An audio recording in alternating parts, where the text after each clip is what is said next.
So in this video, we're going to take a look at the quadratic formula, and the quadratic formula can help us solve quadratics. So we can have one solution where the factors were the same,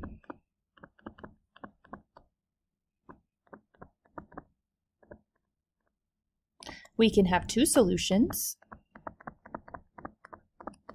where the factors are different,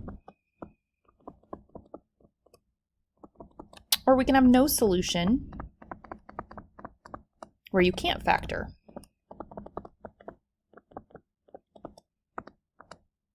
So imaginary numbers as well.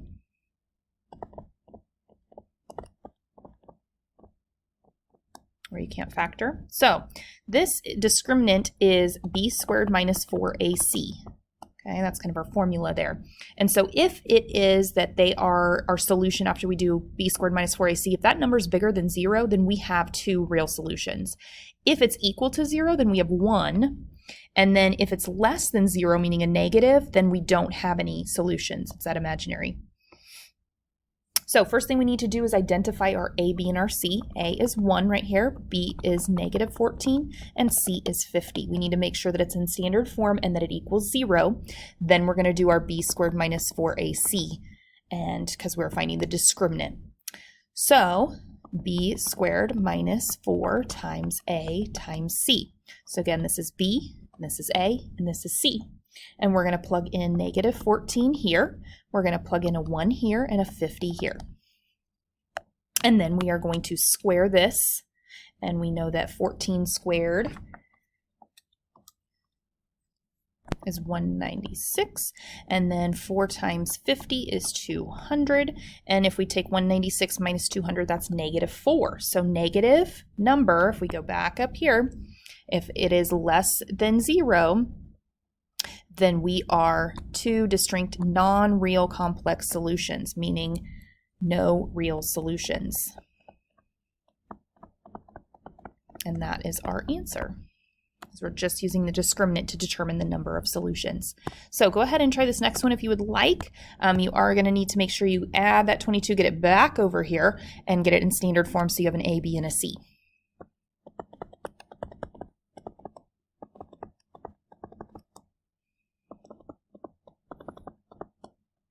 So A is 3, B is negative 18, and C is 22. Make sure you get that negative with the B there.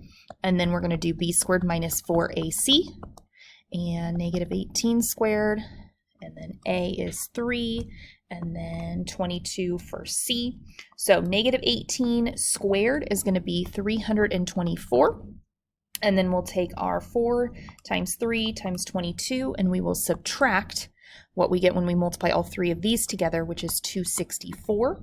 And 324 minus 264 is 60. And that means if it's greater than 0, we have two solutions, two real solutions.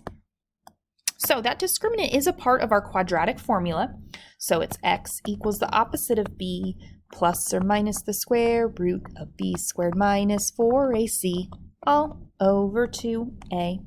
So this right here, if you notice, that is my discriminant. So we've already found one of the more complex parts of the quadratic formula. And then if you look here, this might look a little familiar.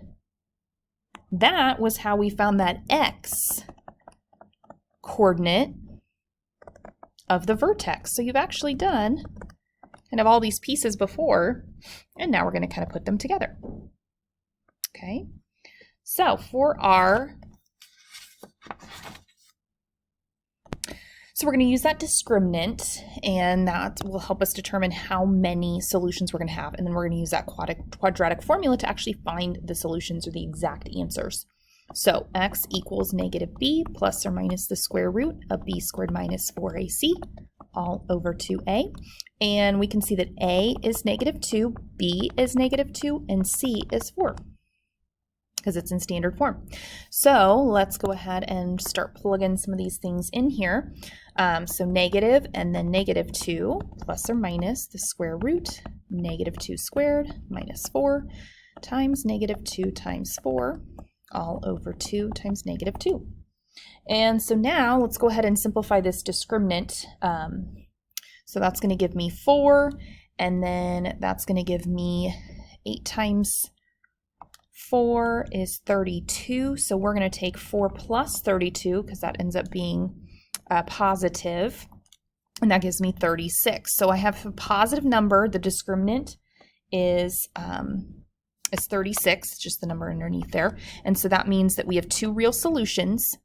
And so we end up double negative here and negative 4. So 2 plus or minus 6 over negative 4, which is going to give me 2 plus 6 over negative 4 and 2 minus 6 over negative 4, which ends up giving me negative 2 and 1.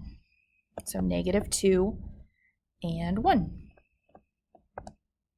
So if you want to try that next one on your own, go ahead and pause and try it and push play to check. So the discriminant is 292, which means we're going to have 2 real solutions. And then when we get to this part where we cannot simplify anymore, so 292 had the factors of 4 and 73, and we can do the square root of 4 and get the 2. Then we look at this kind of all 3 numbers, and if we have a common factor, we can divide them out, and we have a 2. So we can divide out that 2, but only if it's in all 3 factors. And then there's our final answer, 8 plus or minus the square root of 73 over 3. So on this last one here, A is 3, B is negative 18, and C, add that 22 to get it to the other side, is 22, positive 22. So x equals the opposite of B, positive 18, plus or minus the square root of B squared minus 4 times A times C, all over 2A. So 18 plus or minus the square root of 60 over 6, and so 60 is the discriminant, which means we have 2 real solutions, and then we can simplify that 60 because it's 4 times 15, and we can simplify the square root of 4 to a 2. And then do we have any common factor, 18, 2, and 6? Yes, we do. We can take out a 2 out of all of those. So we end up with 9 plus or minus square root of 15 over 6. Oops, and I forgot that 6 should actually be a 3 because we have to divide the 6 by 2 as well. So all of these in that little triangle there get divided by 2. One other way you technically can write it is you can kind of write this 9 over 3 plus or minus square root 15 over 3, and then you can reduce this to a 3.